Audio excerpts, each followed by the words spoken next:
Vamos lá então, gente. Nossa aula, Bible School. Nosso tema, estamos falando sobre sintomas de maldição, né? Sintomas de maldição. E estamos ainda na primeira parte, primeiro sintoma, que fala sobre dom ministerial contaminado. Quando a pessoa acha que está servindo a Deus, mas com dons espíritas, tá bom? Será que isso é comum na igreja? Não é muito comum, mas existe, tá? Graças a Deus não é muito comum, mas existe dentro da igreja. Daí a importância dessa temática, daí a importância de se estudar esse tema tão importante para cada um de nós, tá bom? Vamos orar então. Pai, no nome de Jesus, nós nos consagramos ao Senhor nesse momento. À luz da Tua Palavra, Pai, queremos aprender a termos discernimento espiritual, sabedoria do alto. Ó Deus, conhecemos o Senhor, conhecemos a Tua Palavra, crescemos em graça, sabedoria e estatura e maturidade diante do Senhor e diante dos homens. Senhor, nós nos colocamos na total dependência do Teu Espírito, que o Senhor fale conosco, que o Senhor ministre aos nossos corações e que a Tua Palavra flua nesse lugar. Ensinamentos valiosos, preciosos, que possam abençoar o nosso coração. É o que nós pedimos de todo o coração, Pai, no nome de Jesus. Amém e amém. Então, todo mundo que tem a apostila, né, tem aí Atos 8, de 20 a 23. É o nosso texto-chave. Atos 8, de 20 a 23. Aquele episódio entre Simão Pedro, o apóstolo Simão Pedro, e Simão o mago. Simão o mago, tá? Atos 8, de 20 a 23. Na página 58 do nosso material. Página 58 do nosso material. Aqui um exemplo clássico de uma motivação equivocada com relação ao poder espiritual, com relação ao poder de Deus, com relação à unção do Espírito Santo. Será que existe isso hoje, gente? Dons contaminados, pessoas se aproximando das coisas de Deus com o coração equivocado. Nós vemos claramente nesse episódio que Deus dá uma percepção espiritual, um discernimento, através do Espírito Santo, ao apóstolo Pedro, e ele confronta aquele homem que havia se aproximado dos apóstolos, que havia desejado ali o poder espiritual com o coração errado, tá bom? Então isso é muito comum, acontece muito, pessoas usando os dons espirituais indevidamente, manipulando pessoas, usando indevidamente, usando para extorquir pessoas financeiramente. Isso aí tem demais, tem demais. Então, por favor, tomem bastante cuidado, não se deixe enganar, não se deixe lesar. É claro que tudo que envolve igreja, corpo de Cristo, povo de Deus, envolve dinheiro, obviamente, né? Nós temos aqui o momento da oferta, o momento do dízimo, porque todo esse aparato de estrutura que vocês têm, é necessário ter recursos para pagar os custos. Amém? Isso é normal, é uma comunidade que tem uma estrutura, que tem um custo. Isso é normal, é natural. Todas as igrejas precisam de recursos para sobreviver, para a manutenção dos seus pastores, os obreiros, os funcionários da igreja, a luz, o ar-condicionado. Isso é normal, isso é comum, não tem nada de errado.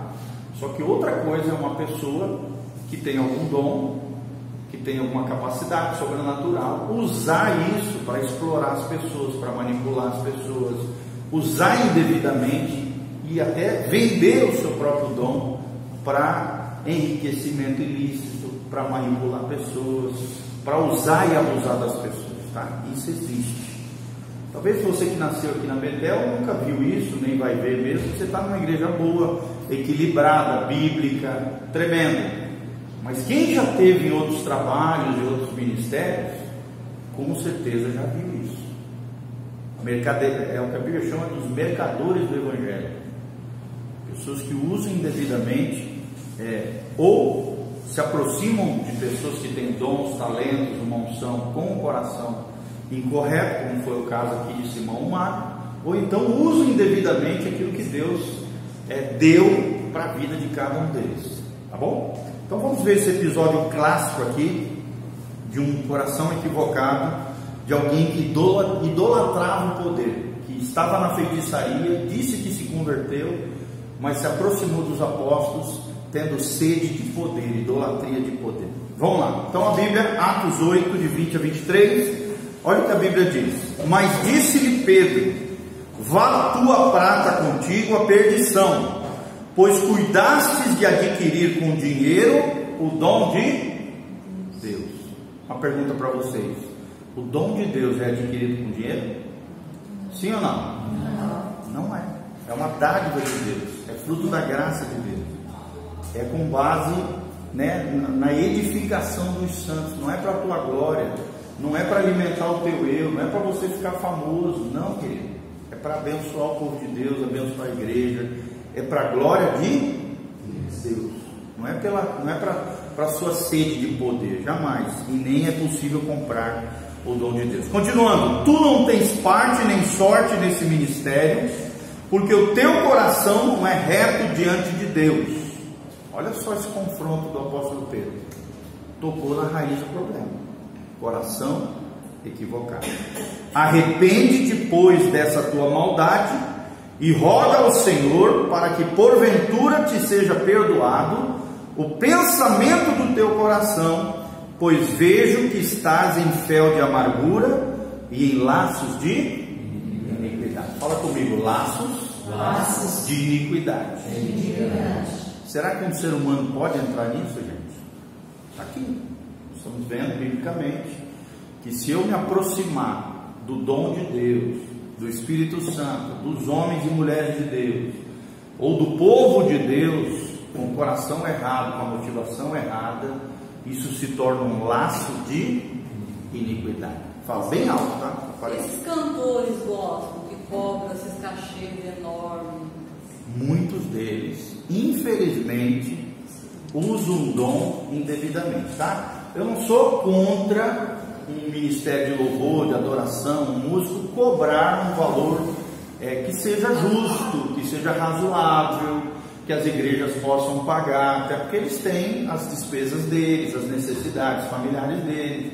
Nós entendemos que sim, né? Digno é o trabalhador do seu salário. A Bíblia diz que nós não podemos tapar a boca do boi que debulha, que esteja trabalhando ali no arado, na plantação. A gente não pode tapar a boca, porque também agir com injustiça não dá nada para o cara, né? Mas a gente sabe que hoje, infelizmente, temos que cobram valores exorbitantes, acabam extorquindo a igreja, o povo de Deus, os líderes, e tem muita igreja que propaga muito esse tipo de coisa, e infelizmente isso se tornou meio que de praxe, né? No meio evangélico, mas é um equívoco, tá? É um equívoco, é um uso indevido do dom e do talento, ok? Todo mundo entendeu? Então vamos lá. A Bíblia nos oferece aqui uma verdadeira aula de libertação à moda de Pedro. Então nós vemos aqui um confronto com a verdade. Nós vemos um coração enganado, que se aproxima de Deus com uma idolatria pelo poder, e o apóstolo discerne isso, confronta isso e liberta, né, esse homem dessa situação. Veja bem que Simão já havia se convertido publicamente em uma das grandes cruzadas evangelísticas de Filipe. Também já havia sido batizado, sendo considerado parte da igreja.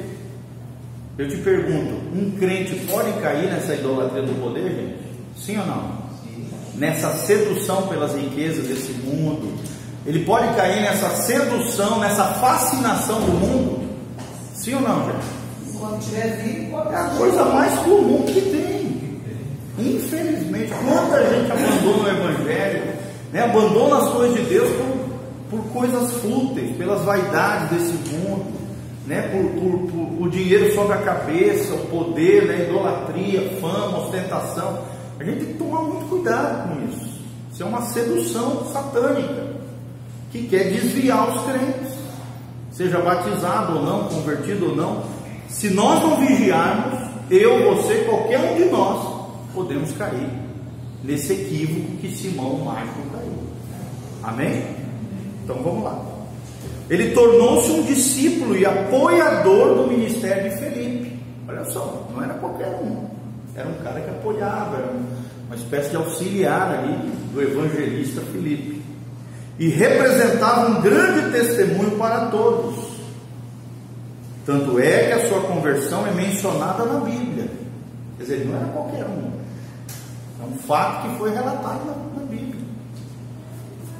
Então foi mencionado na Bíblia. Ele estava participando da ministração dos apóstolos. Provavelmente estava ali junto, uma espécie de diácono ali, auxiliando, né, estando perto dos apóstolos. Porém, apesar de ser considerado como um cristão, continuava portando-se como um feiticeiro. E qual era o feitiço que estava envolvendo o coração dele, gente? Fala comigo, a idolatria pelo poder. A feitiçaria trabalha em cima disso, do engano, da mentira, da manipulação, da sedução pelo poder. Por que uma pessoa vai buscar um trabalho de feitiçaria, de umbanda? É uma saída rápida, uma saída fácil. É alguém querendo prejudicar o outro lado, ele vai lá, compra um feitiço, um trabalho, um encantamento para ferrar o outro lado. E isso é a sedução pelo poder. Não é verdade? Dentro da igreja existia isso, às vezes a fofoca, por exemplo, é uma espécie de idolatria pelo poder. Você com a tua língua, você pode matar alguém, você pode destruir alguém, você pode acabar com a moral, com a dignidade daquela pessoa com a tua língua. Eu costumo dizer que a feitiçaria gospel, é a fofoca, né? Você tem a capacidade de arruinar aquela pessoa com a boca, porque você quer dar uma de bonzão, porque você quer ser o proeminente naquele lugar. É a sedução pelo poder. Vocês estão entendendo, gente? Isso pode atacar qualquer coração. Então, da mesma maneira como ele se autopromovia, manipulando o poder de Satanás, também queria se autopromover através do poder de Deus. Será que existe isso hoje ainda? Claro. Toda hora autopromoção, toda hora, né, querendo aparecer. Gente, quem tem que fazer a gente brilhar é Deus. Amém? Quem tem que exaltar você é Deus. Quando você glorificar Deus, quando você exaltar Deus, Deus vai se glorificar através de você. Mas a gente precisa entender que toda glória pertence a Deus. Deus não divide a sua glória com ninguém. A partir do momento que você atrai a glória para você, a vaidade para você, você está andando pela sedução do poder, pela idolatria do poder. Vocês estão entendendo, gente? Então a gente tem que tomar muito cuidado com isso. Da mesma maneira que ele se autopromovia fazendo feitiçaria, ele queria dentro da igreja se autopromover através do poder de Deus. E o Espírito Santo revelou isso para o apóstolo Pedro. Então, aqui diz, né? Fico imaginando quantos Simãos mágicos estão dentro das nossas igrejas hoje. Será que existe isso, gente? Simãos e Simoas, né? Simonas aqui. Existe. Aquela pessoa que quer mostrar uma espiritualidade que ela não tem, que faz rebuliço, né? E para lá e para cá dentro da igreja, mas maltrata o marido, maltrata a esposa, né? Maltrata os filhos, quer mostrar uma espiritualidade que não tem, que não é legítima, que não é autêntica, que não é verdadeira, né? Pessoas que querem demonstrar uma coisa que não são. Como tem isso? Se quiser entrar, fica à vontade, tá? Como tem isso aqui? Simãos mágicos que estão dentro das nossas igrejas. Por isso você tem que observar muito a pessoa, olhar a família, tratamento marido e mulher, tratamento com os filhos, conhecer as pessoas antes de dar crédito para pessoas que não merecem seu crédito, a sua confiança. Claro que todo ser humano é falho, ninguém é perfeito. Eu não estou aqui dando uma visão de pessoas impecáveis, né? Impecabilidade, incorruptíveis, nada disso. Todo ser humano é pecador, é falho, todos nós temos falhas, amém? Amém. Mas existem critérios para a verdadeira espiritualidade. Existem critérios que nos dão referências se aquela pessoa é verdadeiramente cristã. Por isso tome muito cuidado, não deixe qualquer pessoa meter a mão na sua cabeça, orar por você. se você não conhece a pessoa, né? Tem muita gente hoje que está debaixo de rebeldia, que não se submete ao seu cônjuge, não se submete aos seus pastores e quer sair metendo a mão orando por todo mundo. Se você aceitar isso, querido, você pode estar recebendo uma oração contaminada sobre você, um Simão mágico, uma Simona mágica aqui, porque a Bíblia diz que a rebeldia é semelhante ao pecado de feitiçaria. Olha só, gente, isso é muito sério. Sim ou não? Está lá em 1 Samuel, vai ler lá que você vai ver. A rebeldia é semelhante ao pecado de feitiçaria. Se você deixar um rebelde ficar orando, ministrando na tua vida, é um dom contaminado, é um Simão mágico usando indevidamente a oração sem vida consagrada, verdadeira, de obediência ao Senhor. Amém? Temos aprendido isso aqui no curso, não é verdade? Quanto maior a sua obediência, quanto maior a sua plataforma de obediência, maior a sua autoridade no mundo espiritual. Notem isso aí, essa frase é muito importante, é um dos destaques desse material que nós estamos aprendendo. Quanto maior a sua plataforma de obediência, maior a sua autoridade espiritual. Você está me entendendo? Quanto mais obediente você for aos seus pastores, à sua igreja local, à palavra de Deus principalmente, a direção do Espírito Santo, o governo do Espírito Santo na tua vida, maior a sua autoridade espiritual. Vou repetir: quanto maior a sua plataforma de obediência, maior a sua plataforma de autoridade. E o diabo sabe quem obedece e quem é rebelde, quem amolece o coração para Deus e quem endurece o coração para Deus, quem tem dura serviço e quem tem um coração maleável, trabalhado pelo Espírito Santo de Deus. Que é a palavra que nós procuramos, João 12:41. Exatamente. Aquele que me ama, obedece a minha. Tem muita gente dizendo que ama a Deus, às vezes até coloca frasezinhas bonitinhas, né? Faz um monte de sacrifício espiritual, mas a Bíblia diz: o que Deus quer é obediência e não sacrifício. Mais importa obedecer do que sacrificar. Nós vemos as pessoas vivendo a vida torta o ano todo. Aí chega nesse período da Páscoa, chega no período de Natal, querem fazer sacrifícios espirituais para tentar chamar a atenção de Deus, para tentar demonstrar uma espiritualidade que eles não tiveram no ano todo. Para Deus isso é balela. Para Deus isso não tem valor nenhum. O que prova para Deus a legitimidade do nosso cristianismo, a nossa verdadeira autoridade no mundo espiritual, é a nossa obediência. Vamos te ver. Vamos lá. Entenderam, pessoal? Amém? Então, tome cuidado com os simãos mágicos que existem dentro das igrejas. Lembre-se que nós estamos falando de pessoas que às vezes vêm do ocultismo, vêm da feitiçaria, vêm da umbanda, vêm do mundo das trevas, tem até uma experiência com Jesus, se converte, mas não renuncia os seus dons contaminados pelos demônios, e querem utilizar esses dons dentro da igreja, só que por detrás não é quem está governando a vida delas, não é o Espírito Santo, são os demônios que não foram renunciados. E aí utilizam-se de dons, começa a ver esse mundo espiritual, e aí começa a falar de anjo, começa a falar de não sei o que, começa a inventar sonho, começa a não sei o que, para chamar a atenção das pessoas. Você sabe que as pessoas elas ficam sensíveis para essas coisas de profecia, de anjo, sim ou não, irmãos? Eu vi o mundo espiritual agora, daí as pessoas já começam a ficar, né, ou confusa, ou não acreditam, desacreditam, ou então se abrem para pessoas erradas que têm visões equivocadas, né, e coisas erradas.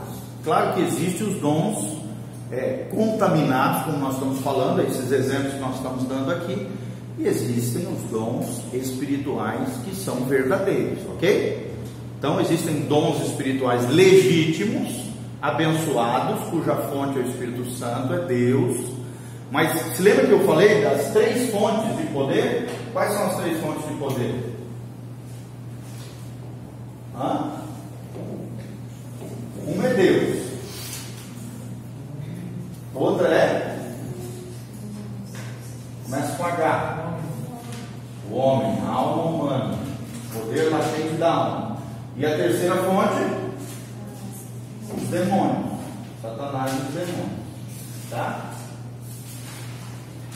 Então a gente precisa ter discernimento, senão a gente compra, tá trocando gato por lebre e dando valor àquilo que não tem valor, aquilo que contamina, aquilo que causa ruína na vida das pessoas, causa morte, ok? Então a gente precisa ter esse discernimento. E qual é a plataforma? Se lembra que Jesus falou? Pelos frutos os conhecereis. Que frutos são esses? Quando a Bíblia fala de frutos, ela fala de pelo menos 3 coisas. Primeiro, e a base de tudo, são os frutos de arrependimento.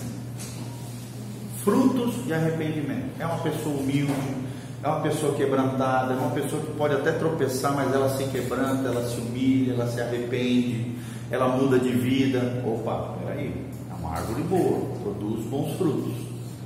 Segundo tipo de fruto que tem, são as vidas que ela toca, que ela abençoa, que ela influencia positivamente, sem manipulação, sem nada dessas anomalias de alma, mas usando devidamente os seus dons, abençoando vidas, trazendo para o reino de Deus, frutos como almas, vidas tocadas, influência positiva.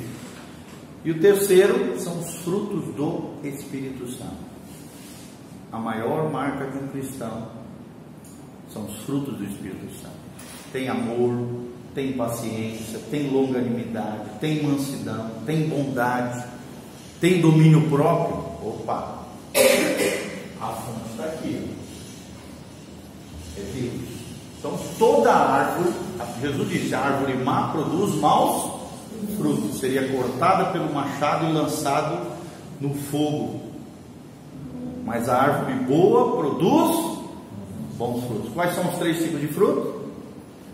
Fruto de arrependimento, fruto de vidas tocadas e abençoadas, almas, e o terceiro, frutos do Espírito Santo. O mais importante são os frutos do Espírito Santo.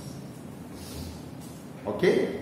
Isso é bom vocês aprenderem, tá? Isso aí é a base nossa do cristianismo. É a base de avaliação se uma árvore é boa ou má. Se a pessoa tem essas 3 características, você pode ter certeza que vem de Deus, que é uma bênção de Deus. Por isso que não é qualquer um que vai orar por nós, colocar a mão sobre a nossa cabeça. Isso tudo é muito sério. Isso tudo é muito sério. Entendeu? Tem que ter